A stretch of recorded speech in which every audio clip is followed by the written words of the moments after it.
사무엘 상, 그리고 사무엘 하, 열왕기 상, 이렇게 3대에 걸쳐서 통일 이스라엘 왕을 우리가 대표적으로 3명으로 요약할 수 있고 약 40년씩 통치를 합니다. 솔로몬 왕이 통치하는 시기가 1장부터 11장까지, 열왕기상 11장부터 11장까지고요. 통일 왕국의 번영과 그 다음에 마지막에는 통일 이스라엘 왕국의 번영과 그 다음에 쇠퇴, 분열이 이제 마지막에 시작됩니다. 이 번영은 솔로몬 왕의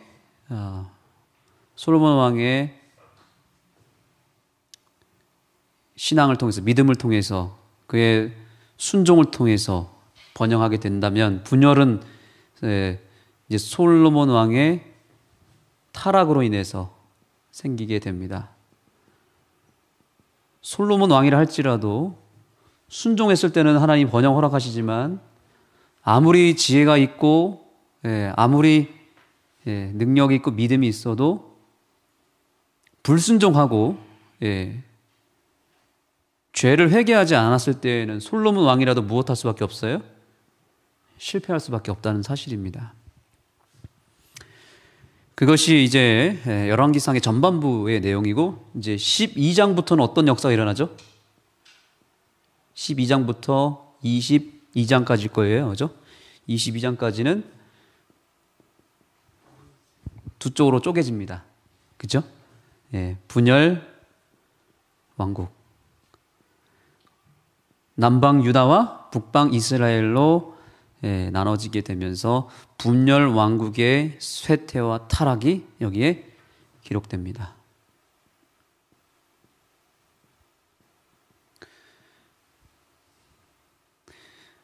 이렇게 둘로 딱 나눠지게 됩니다. 이 열왕기상은 이렇게 둘로 나눠지게 되고, 이 둘로 나눠지게 되는 그 기점이 뭐예요? 기점이 솔로몬의 순종과 불순종이 달려있던 것입니다. 그걸로 아주 명확하게 딱 나눠집니다. 그래서 오늘 이 시간을 통해서 우리가 깨달아야 될 사실은 왕이 되기 위한 조건이 있다는 겁니다. 우리가 왕을 모셔야 되는데 어떤 왕을 모셔야 될지, 궁극적으로는 하나님이 우리의 왕이시고, 또 이 인간 세상에서 우리가 리더를 선택하고 그 리더의 영향력 속에 있기 때문에 우리는 정말 리더를 잘 선택해야 되고 그 리더의 삶을 잘 살펴봐야 됩니다. 두 가지 조건이 있습니다. 첫 번째는 참된 왕이신 하나님만 의지해야 된다는 사실입니다. 우리가 사람은 뭐예요? 사람은 도구일 뿐입니다. 왕은 도구일 뿐이지 우리 참된 왕은 누구예요?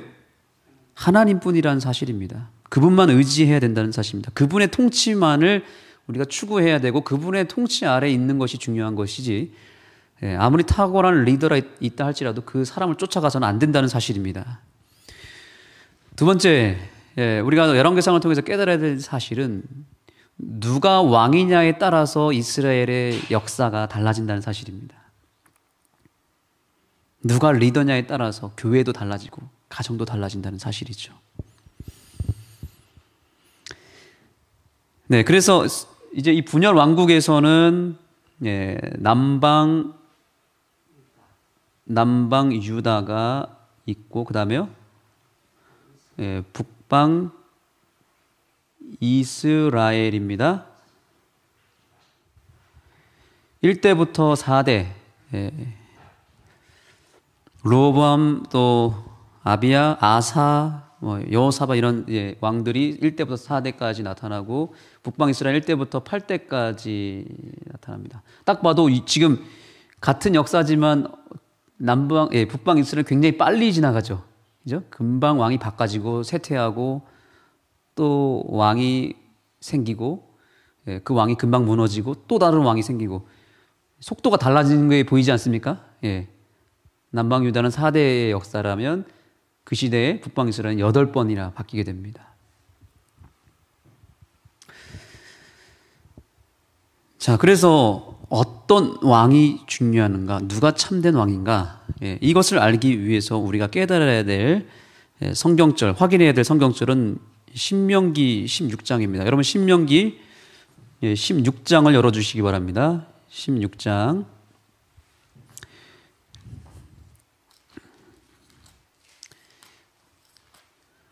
누가 참된 왕인가 잘 살피기 위해서 우리가 살펴봐야 됩니다. 17장입니다. 신명기 17장. 어디를 보시냐면 여기에 보면 이미 모세를 통해서 하나님이 어떤 왕이 참된 왕인지, 이스라엘의 왕은 어떤 모습이어야 되는지 여기 나타납니다. 16절 보시겠습니다. 17장 16절. 제가 읽겠습니다. 왕된 자는 말을 많이 두지 말 것이요 말을 많이 얻으려고 그 백성을 애굽으로 돌아가게 말 것이니 이는 여호와께서 너희에게 이르시기를 너희가 이후에는 그 길로 다시 돌아가지 말 것이라 하셨음이며, 이렇게 나옵니다. 그 다음에 아내를 많이 두어서 그 마음이 미혹되지 말 것이며 은금을 자기를 위하여 많이 쌓지 말 것이니라. 자, 여기서 주목해야 될 것은 말은 뭐죠? 말. 여기서 말하는 말은 무엇을 의미할까요? 맞습니다. 군사력을 말하는 것입니다. 그 당시에 군사력은 뭐로 측정할 수 있었냐면 말이 몇 필이 있느냐. 그죠? 교통수단이었을 뿐만 아니라 전쟁 때 이 말의 숫자에 따라서 군사력을 측정할 수 있었습니다. 그러니까 다른 나라, 이방 나라는 이 말이 몇 필이냐 이걸 따지지만 이스라엘의 왕만큼은 뭘 따지지 말라는 거예요? 이런 군사력이 얼마나 많으냐 적으냐에 따라서 움직이지 말라는 겁니다. 다시 말하면 인간의 능력과 인간의 그 눈에 보이는 물질적인 것을 보고 판단하지 말라는 것입니다. 여기 계속 말합니다. 은금을 뭐 하지 말라고요? 은금을 쌓지 말라는 겁니다. 이 두 가지 특징이 뭐예요? 둘 다 눈에 보이는 것입니다. 우리 인간은 눈에 보이는 것을 자꾸 의지하게 되어 있습니다. 보이지 않는 하나님이 훨씬 더 크신 분인데, 눈에 보이는 그런 물질이나 돈이나 그런 것들을 보고 의지하지 말라는 것이죠. 그 진짜 왕은 오직 누구밖에 없다는 얘기를 하는 거예요. 오직 하나님밖에 없다는 사실을 우리에게 알려주고 있습니다. 오직 하나님뿐입니다.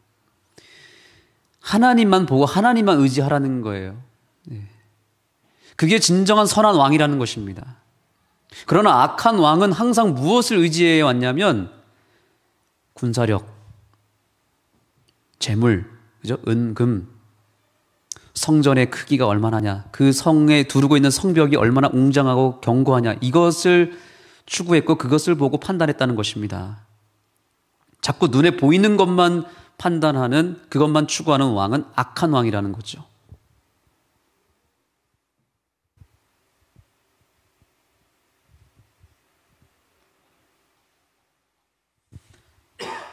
그래서 이것을 기준으로 해서 진짜 왕과 거짓 왕을 판가름할 수 있었다라는 것입니다.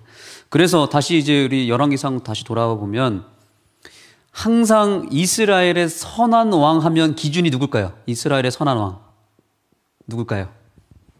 기준이 딱 있거든요. 누구죠? 다윗입니다.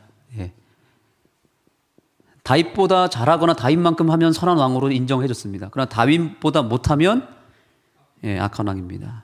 그 기준이 항상 다윗에게 있었어요. 다윗과 같이 하면 선한 왕이에요. 참된 왕입니다. 그럼 악한 왕은 누구예요? 악한 왕.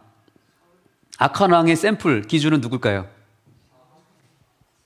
여러 왕이 떠오르죠.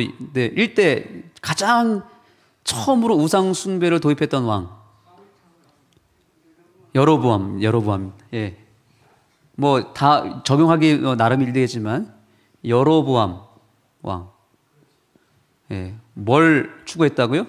우상 숭배를 도입해요. 우상의 뜻이 뭐예요? 특징이 눈에 보이는 것입니다. 눈에 보이는 것을 자꾸 만드는 거예요. 그러나 하나님을 왕으로 모시고 하나님의 도구로 쓰임받는 선한 왕들은 항상 다윗과 같은 왕이었는데, 다윗의 특징은 뭐냐면, 다윗이 형통했을 때는 항상 뭐냐면 하나님의 뜻, 그게 무엇인가. 그래서 하나님의 뜻을 먼저 인식하는 거, 항상 하나님의 뜻을 먼저 우선순위에 두고 그 뜻에 맞게 살았습니다. 마음이 그래서 하나님과 항상 합해진 자라 그랬죠. 그래서 하나님과 그 다음에 하나님의 말씀, 율법에 딱 그 기준을 두고 다윗이 통치했을 때는 성공했습니다.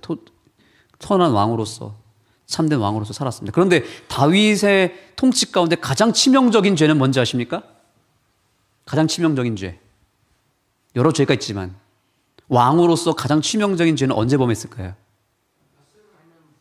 네, 간음죄가 있을 수도 있습니다. 근데 그것보다 더 치명적인 죄로 여기는 게 뭐냐면 인구조사입니다. 왜 이것이 죄가 됐을까요? 인구조사가. 그렇죠. 자기의 힘이, 세력이 얼마나 되는지를 카운트한 것입니다. 눈에 보이는 인간을 바라보고 그것이 얼마나 큰지를 체크했던 것입니다. 그것이 곧 다윗에게 있어서는 가장 치명적인 죄, 그것이 우상숭배였던 거예요. 그러니까 우리가 아는 교회가 지금 이 시점에서 정말 중요한 기로에 있습니다.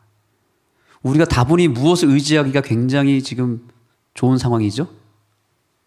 눈에 보이는 무엇이요?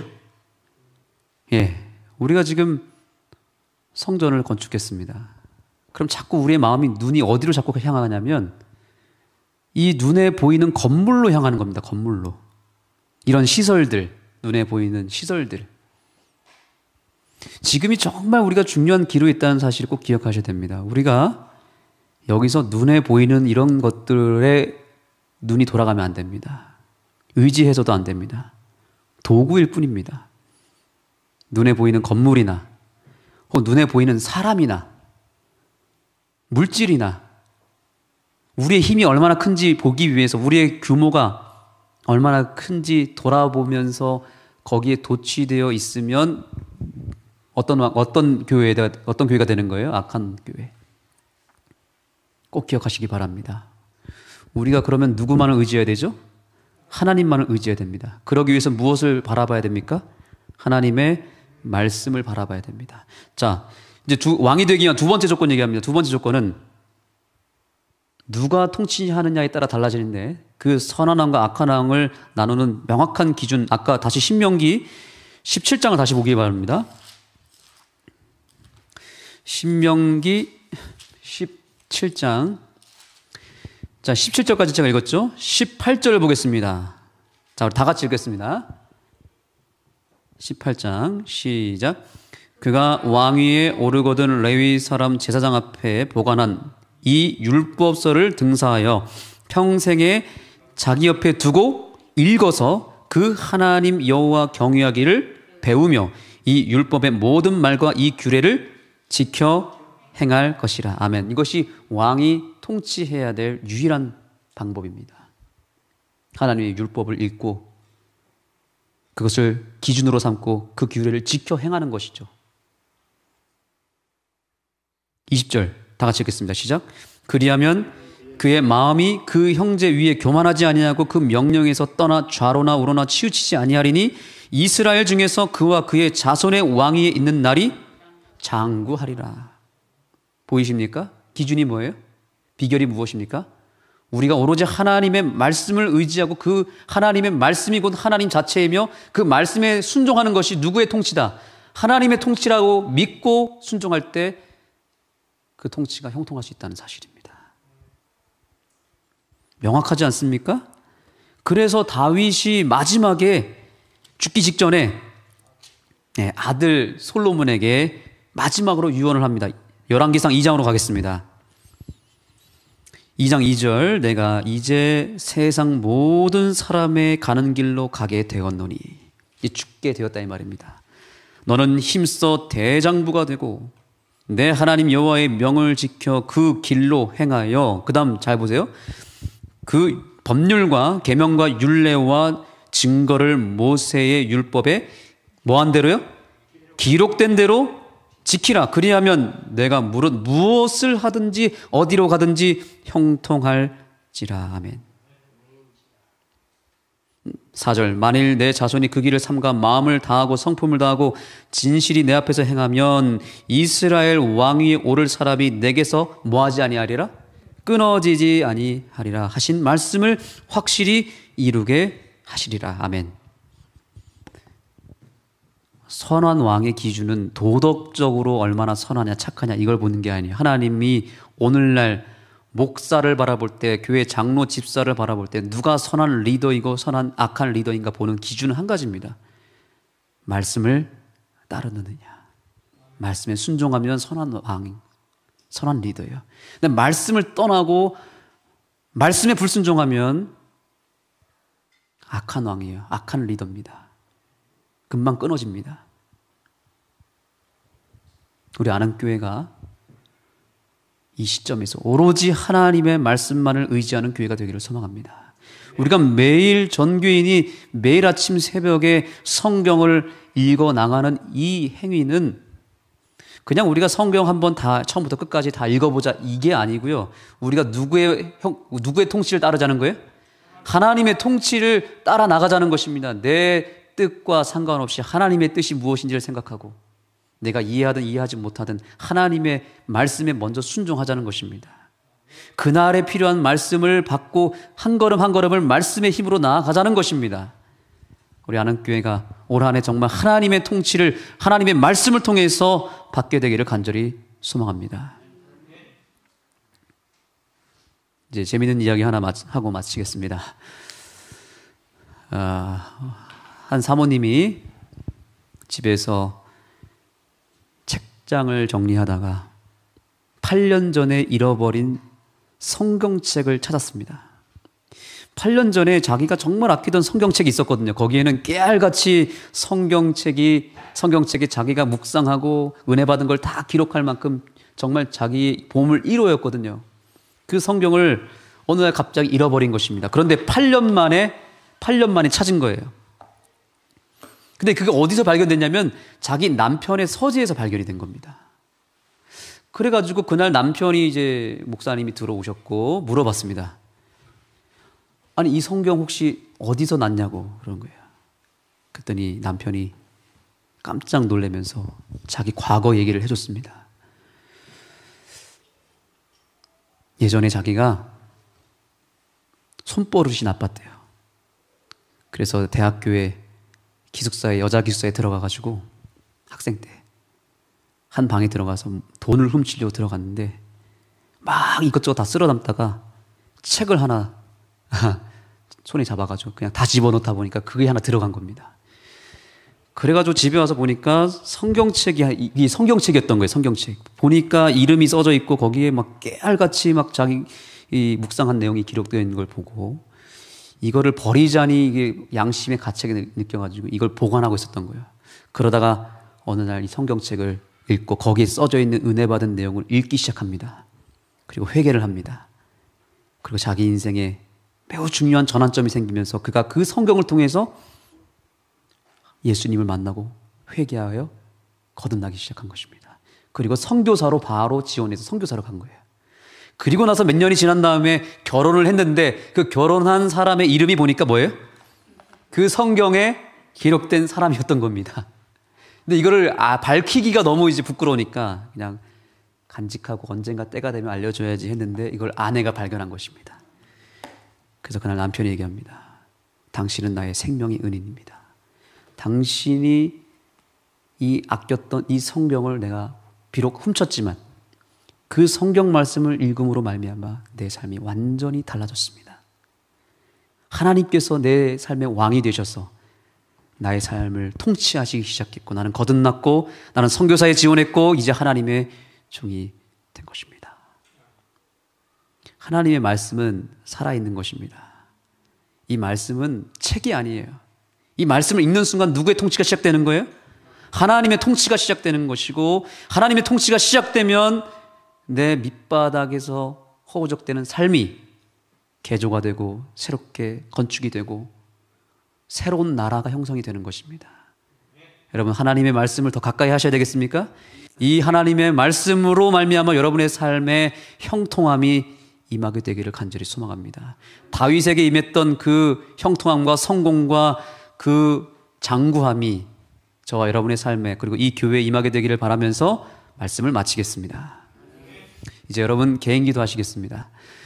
우리 안암교회가 이제 입당 예배를 앞두고 있습니다. 우리가 그 감사 예배를 통해서 드러내야 될 분은 오직 하나님, 우리를 말씀으로 통치하셨던 그 하나님을 온전히 드러내고 우리 자신을 드러내고 이 건물을 우리가 과시하는 그런 예배가 아니라 우리를 통치하시는 하나님을 그저 드러낼 수 있도록 정말 거룩한 예배가 될 수 있도록 오늘 입당 예배를 위해서 특별히 기도하겠습니다. 그리고 그 모든 준비 과정 속에서 우리가 하나가 되고 잘 준비할 수 있도록 우리 안암교회 입당 예배를 위해서 기도해 주시고, 그리고 여러분의 개인의 삶에 오늘 이 말씀을 통해서 적용해야 될 것들, 내가 하나님 말씀을 등한시하고 하나님 말씀보다 세상에 눈에 보이는 것을 의지했던 그 우상들을 오늘 성령의 불로 깨끗하게 지워버리는 이 시간이 되기를 소망합니다. 잠깐 개인 기도하시고 이 시간을 정리하겠습니다.